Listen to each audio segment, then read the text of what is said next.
Academy Award winners Joel and Ethan Coen are here. Their films include Fargo, Raising Arizona, and The Big Lebowski. Their latest is an adaptation of Pulitzer Prize winner Cormac McCarthy's No Country for Old Men. Roger Ebert calls it a perfect film. Here is a look at the trailer. What's the most you ever lost in a coin toss?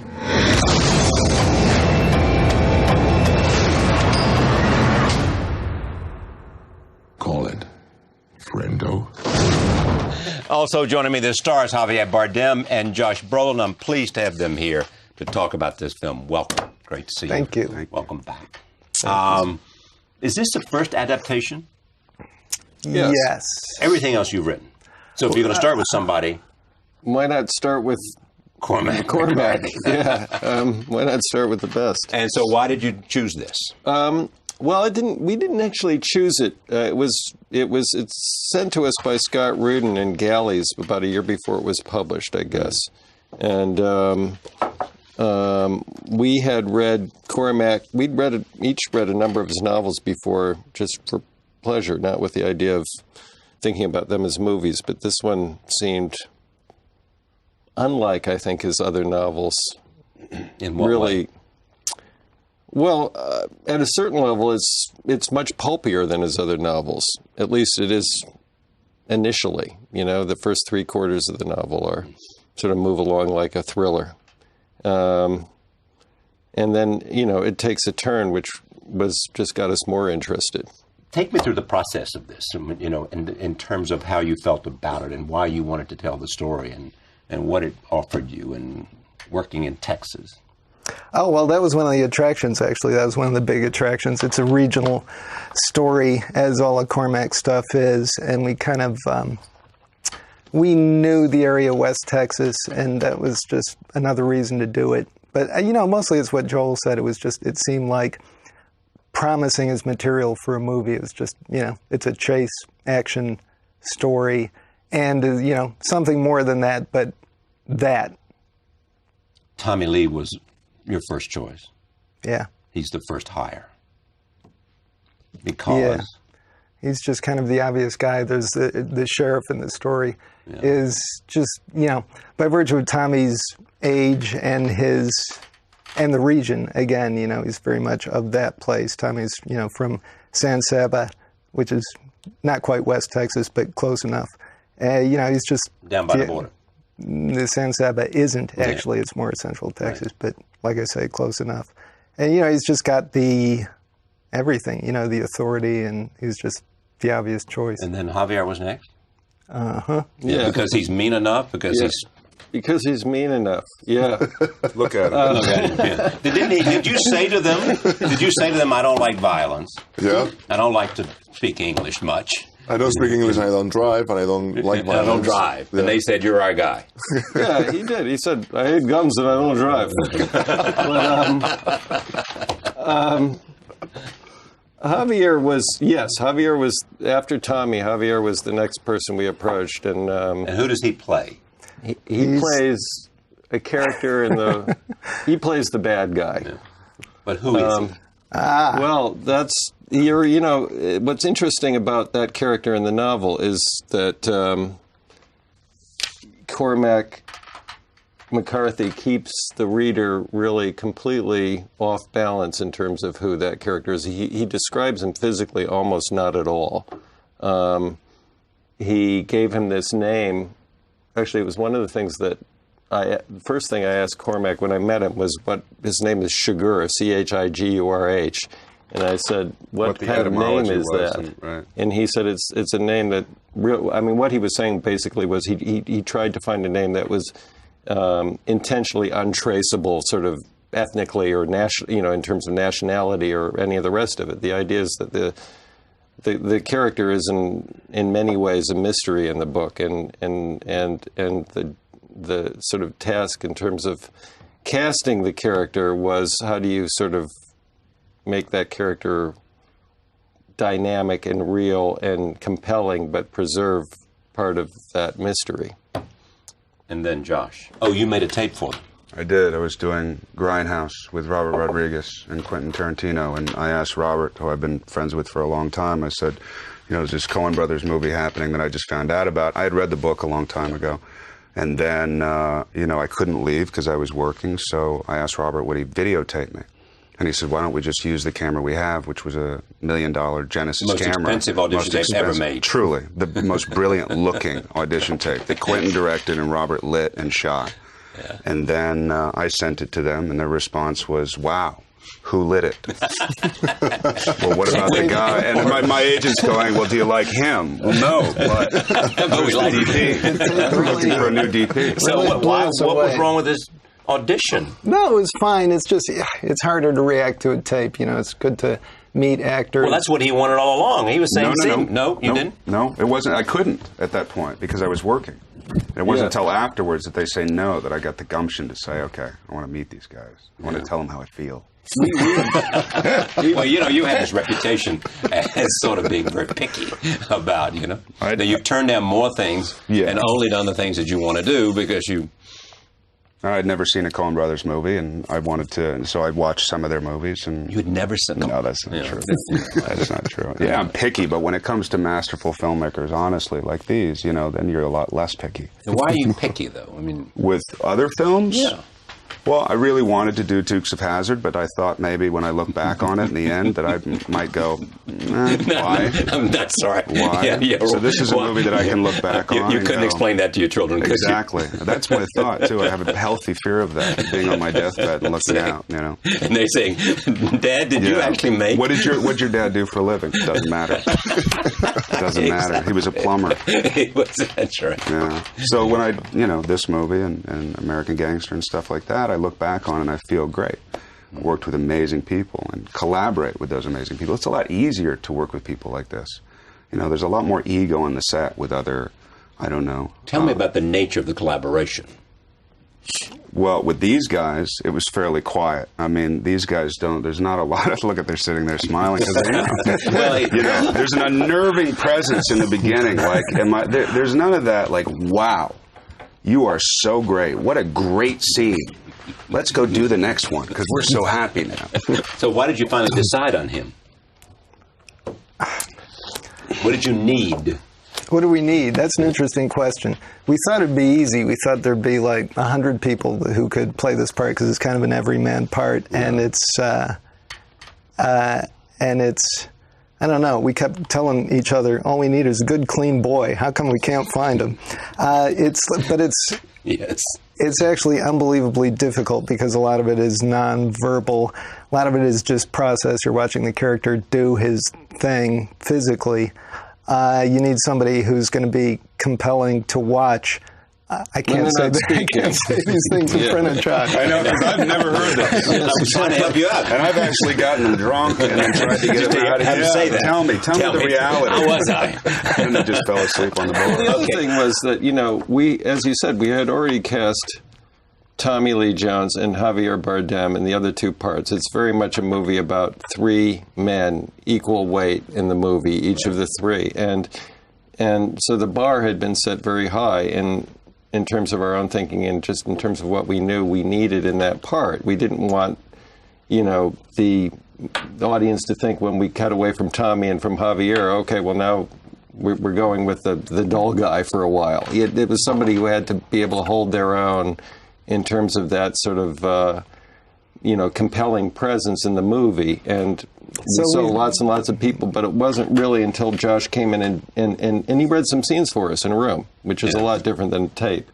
And that told us what we needed to know. I mean, it's true that after you left the room, we knew we were going to cast in the movie. It's got it. So. Yeah, definitely. Tell me what sets up the movie, what you do that sets up the movie. Well, I mean, he's a guy who lives in West Texas, who's really a part of West Texas. He is West Texas. He's from San Saba County, which is where Tommy Lee's from, which was a whole pressure in itself. But he's hunting antelope. He's out in the middle of the desert, and he runs into a drug deal gone bad, a Mexican drug deal gone bad, finds a truckload of heroin, knows there's money close by, finds the money. And $2 million. 2.4 million, and then decides to make a better life for himself and his wife. I do think that he's motivated by his extreme love for his wife.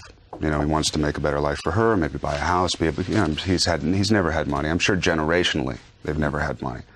So the thought of being able to buy her a nice dress or something like that. So I think his intentions are pure, for sure. And he thinks he'll never be caught, that nobody will ever find him. No, I don't think I think he thinks there's going to be obstacles, but for a guy who's been in Vietnam twice and gone through two tours, I think he feels resourceful enough to be able to pull it off. He doesn't think there's going to be some, this mythological, Chagor, death incarnate.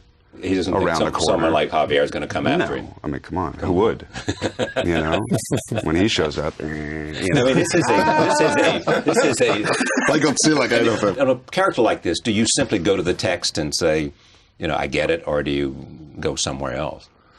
Well, as Joel said before, it was not extremely well described physically on the book, so it was wide open to any kind of interpretation. And actually, the only description that I remember is the blue lapis color of the eyes, which is something that I don't have at all. Exactly, that's true. But we tried to find a place where the person, which is kind of embodiment of violence itself, is believable, and people can get related to him somehow. Boy, they got related to him, didn't they? Well, that's the point. In the humor or in the clumsy way of doing things sometimes. It is said about you guys, Coen Brothers film is all about structure and process, and that you do more, and I'm opening this up for all of you, you do more in terms of sort of literally laying out every scene, so that by the time you make the movie, you've done all the heavy lifting. Josh? For sure. You have sides, you have what are called sides every day, and those are the pages that they're planning on doing, and then behind the sides are their drawings, or J. Todd, wow. Anderson's drawings, their storyboard artists, so you know what shots they're going to do, and they stick pretty much to what that is. I mean, not that they're not willing to, be spontaneous or improvise or ad-lib or, all that, but, they've created a very strong foundation to always resort to, And then wherever we go. I think you ad-libbed one line in the movie. I would like to think it was more than that. But yeah, there was one line that when I find the money, I look to the dead guy, which is absurd. And then I said, you know what, I think that we should have something here. Like he's deciding, okay, the day is going to change, or yes, I'll take the money, or I see where we're going here. So we tried different, what ends up in the movie is, and I can always hear. That was your improvisation? That was my improvisation. And I always know where Ethan is in the theater, because I always hear him go. I always hear him.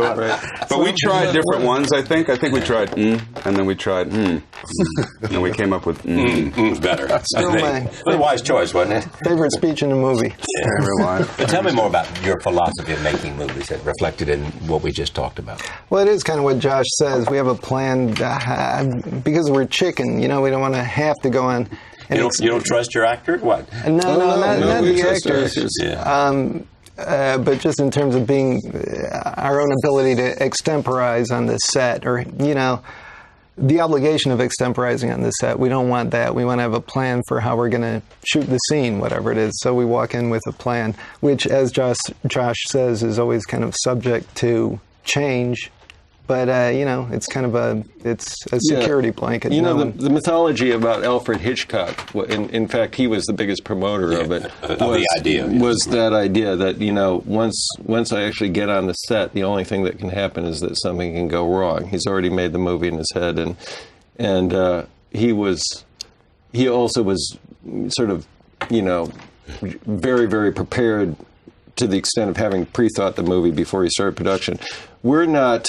I'm not even sure that's true of Alfred Hitchcock in reality. I don't think he could have made 50 movies without enjoying the process of being on the set and working with people. It's such an extremely social and collaborative process. While it's true that we prepare maybe to an extent greater than a lot of other directors, that's just part of our process, it's also true that we like the process on the set of actually seeing what happens, being open to what happens when you go into a new space, when you're working with new people, be they actors or technical people.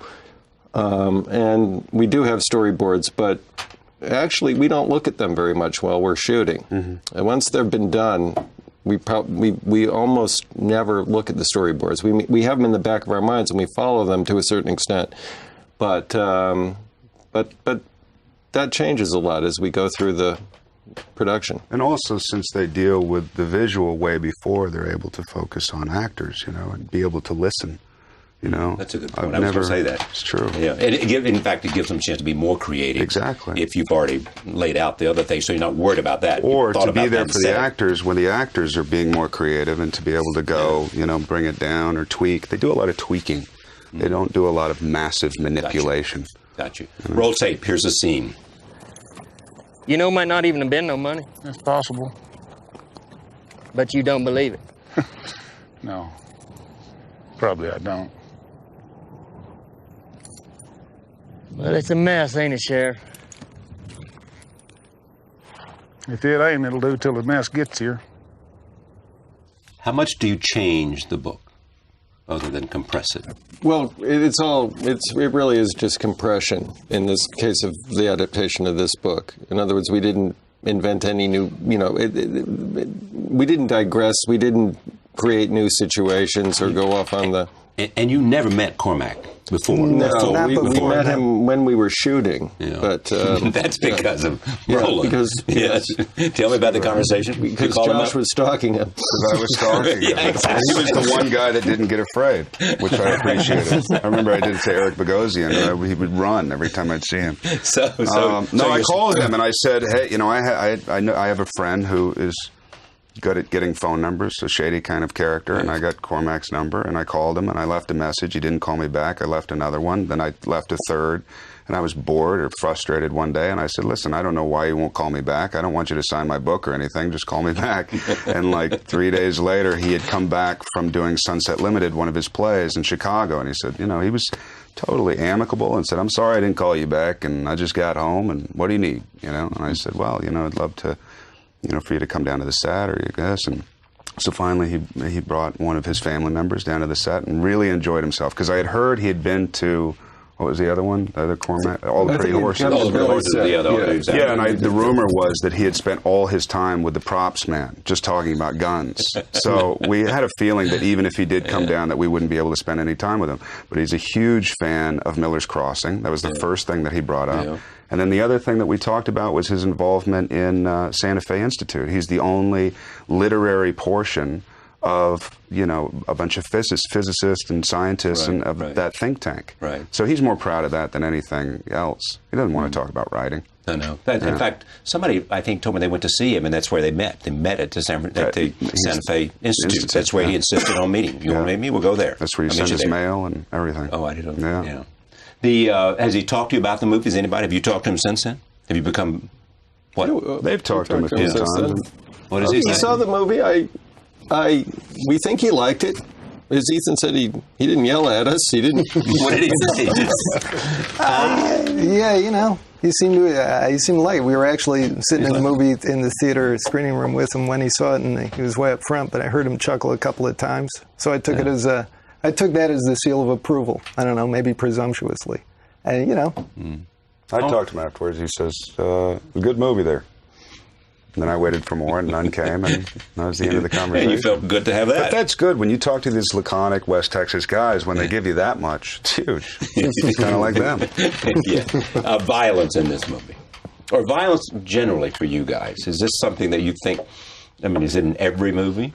Well, it's a very violent... one of the things we said to Scott Rudin, one of the first things we sort of discussed with him when he sent us the book was, there's a lot of violence in the book, and it's very important, as there is in a lot of Cormac's novels, and it's very important to the story.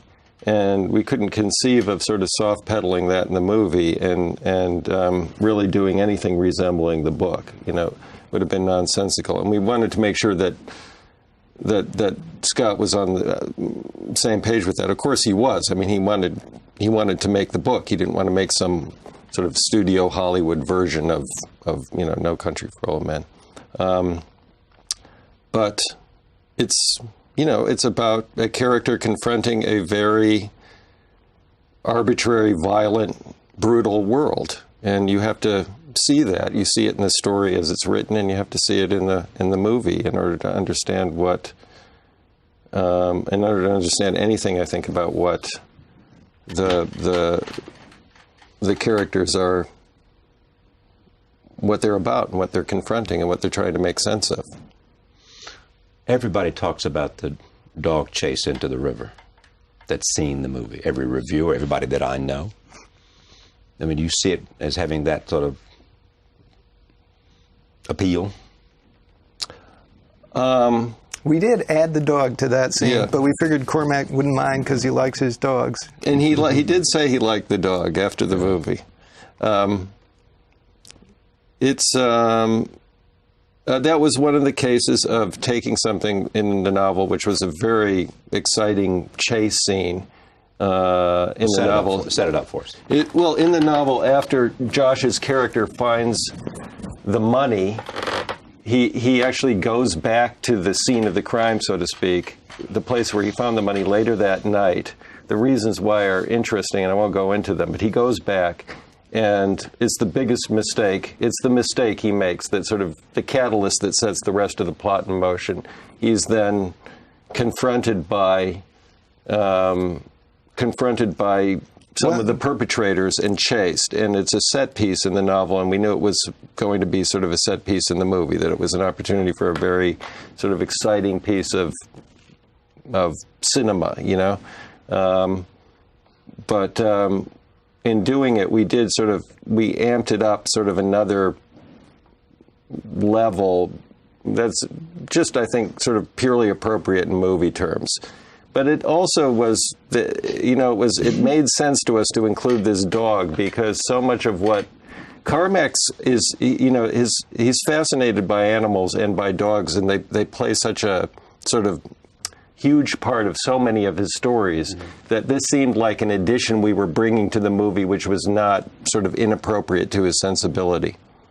Since then, actually, I hadn't read it then, but I read Cormac's first book, which is great and weird for a first book because it's so much Cormac. It's not like he was trying to figure out who he was. It was like all his other books. But in that all too, his other books are trying to figure out who he is. All his other books, he kind of knows who he is, and he knows what he's doing. But even in the first one has a really good dog. I thought, man, even I want that dog. I want that dog in my movie. So what happens? Josh. What happens to the guy? Yeah. No, what happens to the dog and what happens to the guy? Yeah. I mean, why is this scene so intriguing to everybody? Well, because there's fear. No, because it's so visceral. I mean, the whole thing is visceral and visual, and the fact that you can't. It's not going to be an argument at the end of the chase. It's not going to be. It's a showdown that there's no possible way you can cinematically predict. And the fact that they're running along this river and there's every obstacle, but from a terrain point of view, and then you have this rabid, This was a mean dog. Yeah. No, he wasn't a movie dog. He wasn't. He was a trained, awful. I mean, he was a sweet. No, he wasn't sweet. He was a dog. Right. But he had the look. He had the Beelzebub look. He had the. He had could do it. Chigurh. Yeah. He was the animal version of Chigurh. Exactly. Your pet. Let's see. Let me see that again. No, it was just like this thing that he does, I was thinking I walked to my pet. I was thinking. Anyway, there's the dog. So the dog dives in.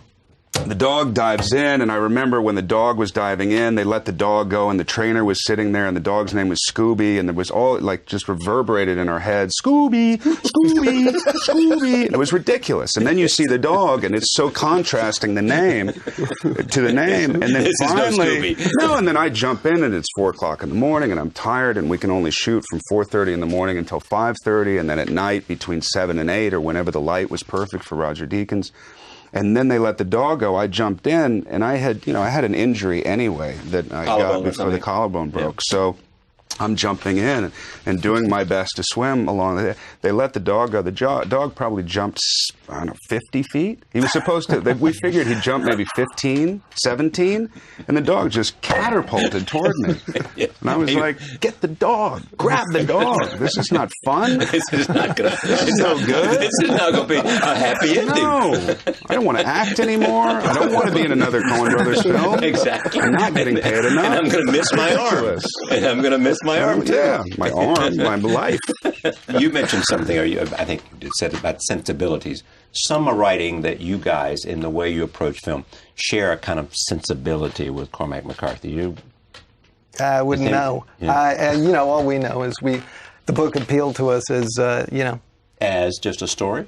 Well, it's both. As a story, as all Cormac's books do, but also as something that you could make a movie out of. Hell of a movie. Yeah. I read somewhere also, Javier, that this was a latter-day Hannibal Lecter. Hannibal Lecter, right? Yeah. You think of him that way at all? No, not really. No, I mean, there are great performances. There are people that are kind of psycho. That I thought for a second to take a look at, but then I thought that it would be a mistake. To look at somebody else's psycho. Because then I will copy exactly the same thing like he did, and I will bring that to their movie. Yeah. Also, what Javier doesn't do, I mean, it's weirdly not a malevolent character, although he kind of scares the crap out of you. It's weird. I don't know what the line is that Javier walked, but it's not exactly an evil character. He's just very uneasy making. Or is it something you like about him? I mean, some people say when you're playing a bad person, find some redeeming quality that the audiences will like. Is it that sort of cliche, or is it another cliche? I don't think that was the intention. You don't like him, but you recognize him at some level as being human. And human. Yeah, and that was again an interesting line. I think that Javier had to walk in his portrayal of the character. He's the one character in the book that actually departs from a certain sense of realism. He's both sort of real in the book and an idea.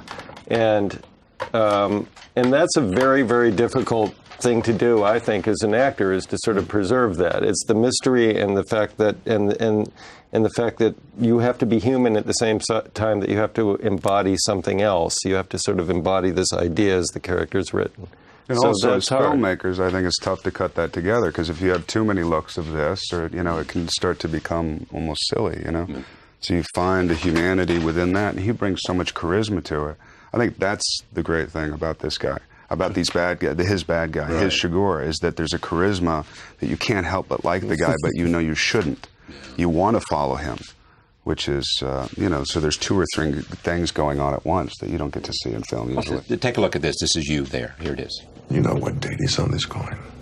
No. 1958. It's been traveling 22 years to get here. And now it's here. And it's either heads or tails. And you have to say, call it. Well, look, I need to know what I stand to win. Everything. How's that? You stand to win everything, call it. Javier, you once said every movie you do is important because it teaches you how to at least not do what you don't want to do. Wow, did I say that? It was an interview magazine. So, yeah. Oh, my God. I don't know. So if you have a bad experience in a movie, you know not to repeat that experience. Exactly. Yeah. At the end of the day, you want to get surrounded by people that, of course, they do well their job, but most important, that they are good people to gather with and collaborate with. And there are people out there that they don't understand that. So, lucky enough, these brothers, beyond the great filmmakers they are great people. So I don't think you can go. This is the top you can get. It really is. Yeah, it really I is. think the same thing. For sure. Totally. Why is that? I mean, it's obviously talent. It's obviously sensibility. It's obviously something. But you were trying to make that connection between Cormac and exactly. and the brothers, and that's Yeah. it's just people doing their own thing. I don't think that they expect. I mean, they've said it. They don't expect their movies to be, fully accessible. There's no pandering going on. There's no pandering going on with Cormac. There's no pandering going on with the Coens, and they'd never say that. I mean, they would never. They don't talk about themselves at all. I know, but that's why you. You know, but that's why I'm here to support them. I'm basically You're the Coens mascot. in the movie. Oh, Yeah. I mean, I just Joel, wonder, Ethan, you're here Josh pops up and says, "Well, you know, I'll tell you." They won't. We need somebody to tell us what they're like. No, but it's true, and there's a whole mystery that's come, you know, that's been created around what the Coens are and all this kind of stuff because of the, you know, the sensibility and the absurd. No, man, they're sweet guys. Yeah, exactly. A little strange, but they're sweet. But there's a mystery, though. There is a mystery that's been created because the movies are so authentic and unique and personal, and it's a different kind of filmmaking. I thank you, Josh. Great to have you in the program. Thanks at so long much. last. Thank you. you. Javier, great to see you again. And for you, too. Welcome back. Have we done how many movies? 4 or 5? Yeah, at least. Yeah. Yeah. Least. Yeah. Yep. Thank you again. Very much. Yeah, thank you.